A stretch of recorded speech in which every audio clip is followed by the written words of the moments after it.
The Reaper's Image by Stephen King.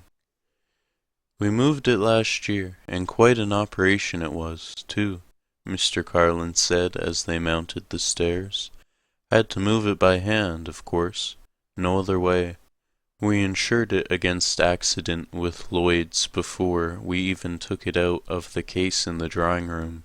Only firm that would insure for the sum we had in mind. Spangler said nothing. The man was a fool. Johnson Spangler had learned a long time ago that the only way to talk to a fool was to ignore him. Insured it for $250,000, Mr. Carlin resumed when they reached the second-floor landing. His mouth quirked in a half-bitter, half-humorous line. And a pretty penny it cost, too.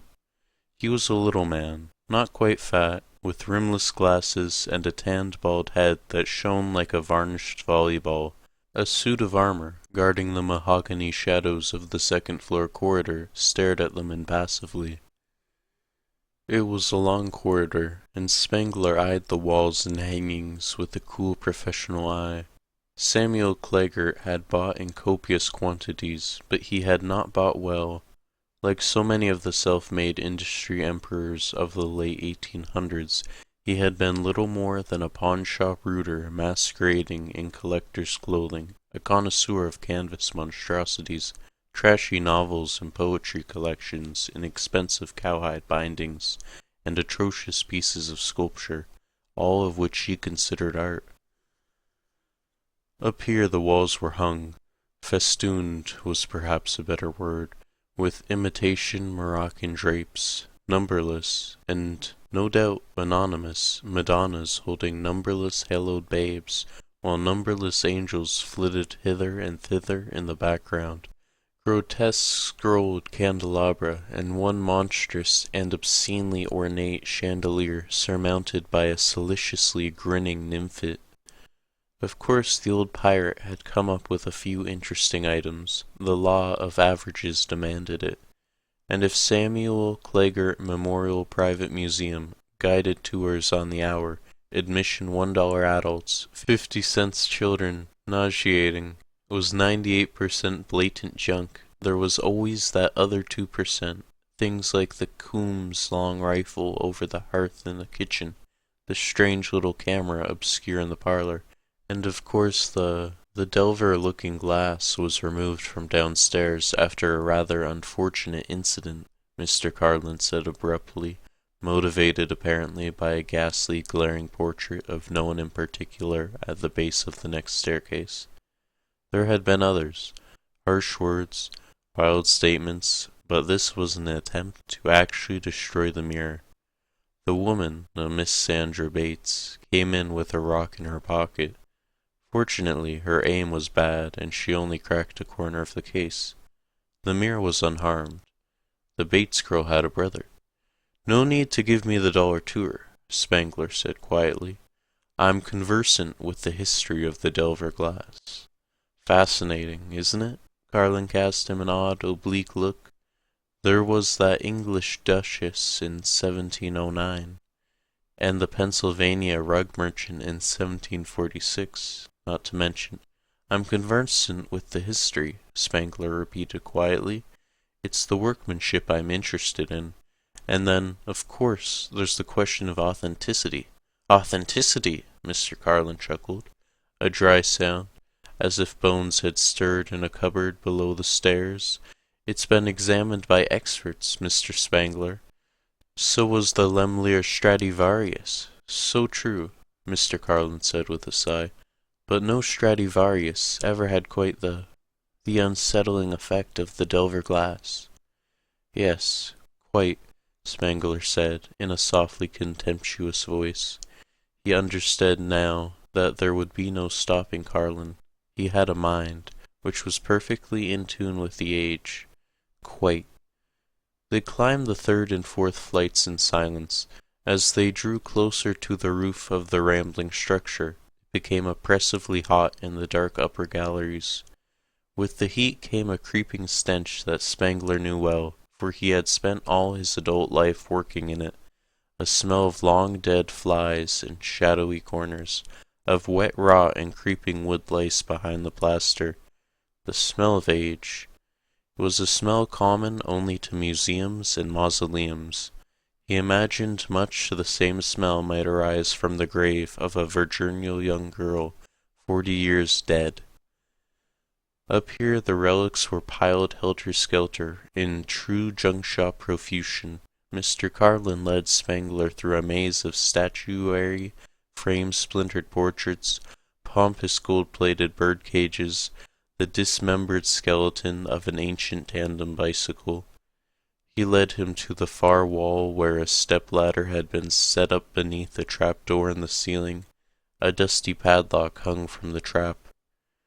Off to the left, an imitation Adonis stared at them pitilessly with blank pupilless eyes.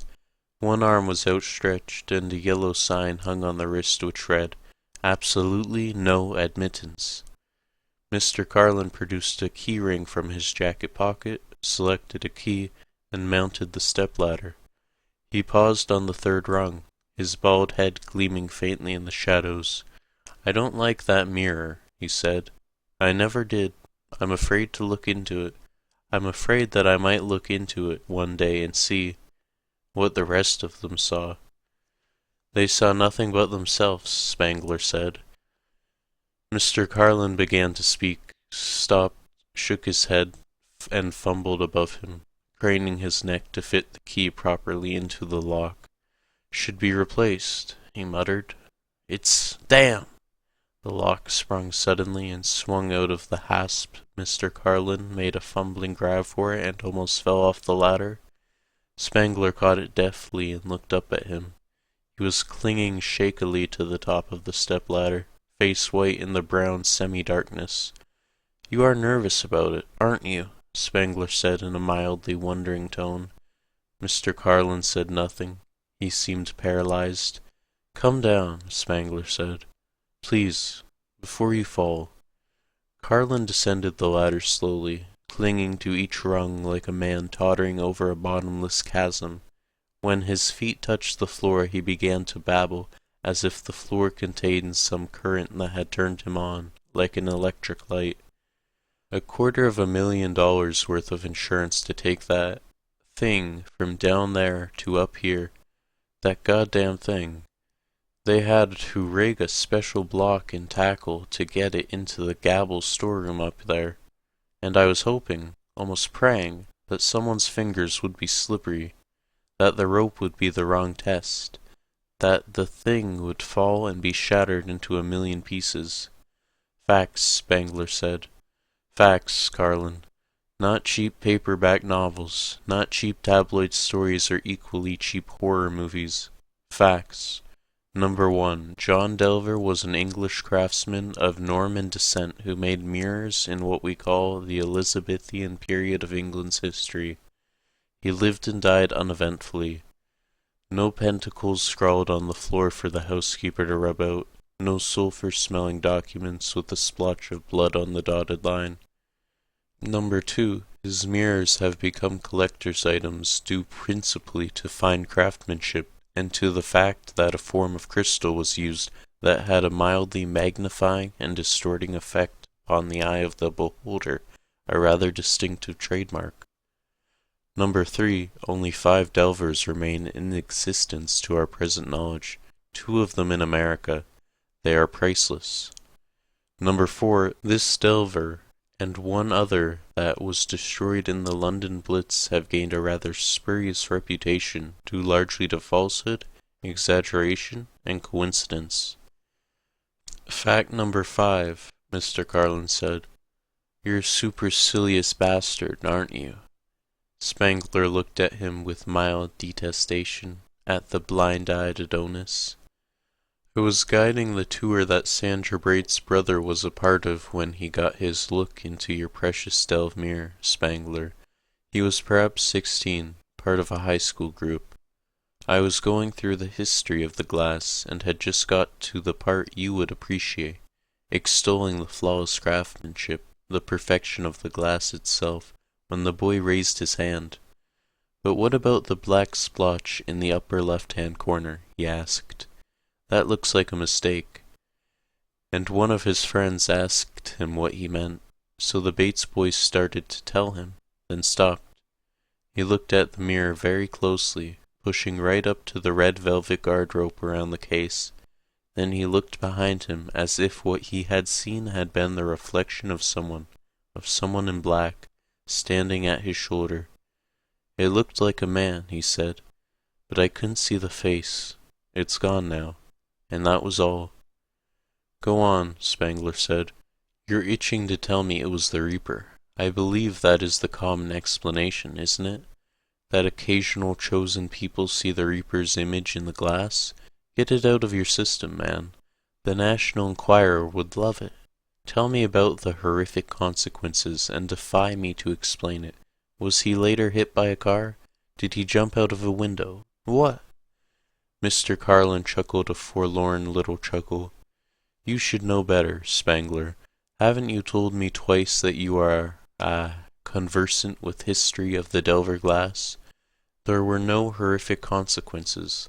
There never have been. That's why the Delver's glass isn't Sunday supplementized like the Koh-i-Noor diamond or the curse on King Tut's tomb. It's mundane compared to those. You think I'm a fool, don't you? Yes, Spangler said. Can we go up now? Certainly, Mr. Carlin said passionately. He climbed the ladder and pushed the trapdoor. There was a clickety-clackety bump as it was drawn up into the shadows by a counterweight, and then Mr. Carlin disappeared into the shadows. Spangler followed. The blind Adonis stared unknowingly after them. The gabble room was explosively hot, lit only by one cobwebby, many-angled window that filtered the hard outside light into a dirty, milky glow. The looking-glass was propped at an angle to the light, catching most of it and reflecting a pearly patch onto the far wall. It had been bolted securely into a wooden frame. Mr. Carlin was not looking at it, quite studiously not looking at it. You haven't even put a dust cloth over it, Spangler said, visibly angered for the first time. I think of it as an eye, Mr. Carlin said. His voice was still drained, perfectly empty. If it's left open, always open, perhaps it will go blind. Spangler paid no attention.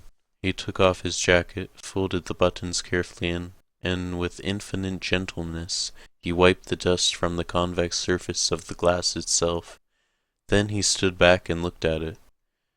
It was genuine. There was no doubt about it. Never had been, really. It was a perfect example of Delver's particular genius. The cluttered room behind him, his own reflection, Carlin's half-turned figure, they were all clear, sharp, almost three-dimensional. The faint magnifying effect of the glass gave everything a slightly curved effect that added an almost fourth-dimensional distortion. It was... His thought broke off, and he felt another wave of anger. Carlin said nothing. Carlin, you damned fool! I thought you said that girl didn't harm the mirror. No answer. Spangler stared at him icily in the glass. There is a piece of friction tape in the upper left-hand corner. Did she crack it? For God's sake, man, speak up! You're seeing the Reaper, Carlin said. His voice was deadly and without passion. There's no friction tape on the mirror. Put your hand over it. Dear God. Spangler wrapped the upper sleeve of his coat carefully around his hand, reached out and pressed it gently against the mirror. You see? Nothing supernatural. It's gone. My hand covers it. Covers it? Can you feel the tape? Why don't you pull it off? Spangler took his hand away carefully and looked into the glass. Everything in it seemed a little more distorted. The room's odd angles seemed to yaw crazily as if on the verge of sliding off into some unseen eternity. There was no dark spot in the mirror. It was flawless. He felt a sudden unhealthy dread rise in him and despised himself for feeling it. It looked like him, didn't it? Mr. Carlin asked. His face was very pale, and he was looking directly at the floor. A muscle twitched spasmodically in his neck. Admit it, Spangler. It looked like a hooded figure standing behind you, didn't it? It looked like friction tape masking a short crack, Spangler said firmly. Nothing more, nothing less. The Bates boy was very husky, Garland said rapidly. His words seemed to drop into the hot, still atmosphere like stones into dark water. Like a football player. He was wearing a leather sweater and dark green chinos. We were halfway to the upper half exhibits when— "The heat is making me feel ill," Spangler said a little unsteadily. He had taken out a handkerchief and was wiping his neck. His eyes searched the convex surface of the mirror in small, jerky movements. "When he said he wanted a drink of water, for God's sake." Carlin turned and stared wildly at Spangler. "How was I to know? How was I to know? Is there a laboratory? I think I'm going to— His sweater. I just caught a glimpse of his sweater going down the stairs. Then. Be sick." Carlin shook his head, as if to clear it, and looked at the floor again. "Of course. Third door on your left. Second floor, as you go toward the stairs." He looked up appealingly. "How was I to know?" But Spangler had already stepped down onto the ladder. It rocked under his weight, and for a moment Carlin hoped that he would fall. He didn't. Through the open square in the floor, Carlin watched him descend, holding his mouth lightly with one hand. Spangler? But he was gone. Carlin listened to his footfalls fade to echoes, then die away. When they were gone, he shivered violently. He tried to move his own feet to the trapdoor, but they were frozen, just that last, hurried glimpse of the boy's sweater. God! It was as if huge invisible hands were pulling his head, forcing it up. Not wanting to look, Carlin stared into the glimmering depths of the Delver looking-glass. There was nothing there. The room was reflected back to him faithfully, its dusty confines transmuted into glimmering infinity. A snatch of a half-remembered Tennyson poem occurred to him, and he muttered it aloud. "I am half sick of shadows," said the Lady of Shalott. And still he could not look away, and the breathing stillness held him. From around one corner of the mirror, a moth-eaten buffalo head peered at him with flat obsidian eyes. The boy had wanted a drink of water, and the fountain was in the first lobby. He had gone downstairs and had never come back. Ever. Anywhere. Like the Duchess who had paused after primping before her glass for a soiree and decided to go back into the sitting room for her pearls. Like the rug merchant who had gone for a carriage ride and left behind him only an empty carriage and two close-mouthed horses. And the Delver glass had been in New York from 1897 until 1920, had been there when Judge Crater— Carlin stared as if hypnotized into the shallow depths of the mirror. Below, the blind-eyed Adonis kept watch. He waited for Spangler much like the Bates family must have waited for their son, much like the Duchess's husband must have waited for his wife to return from the sitting room. He stared into the mirror and waited, and waited, and waited.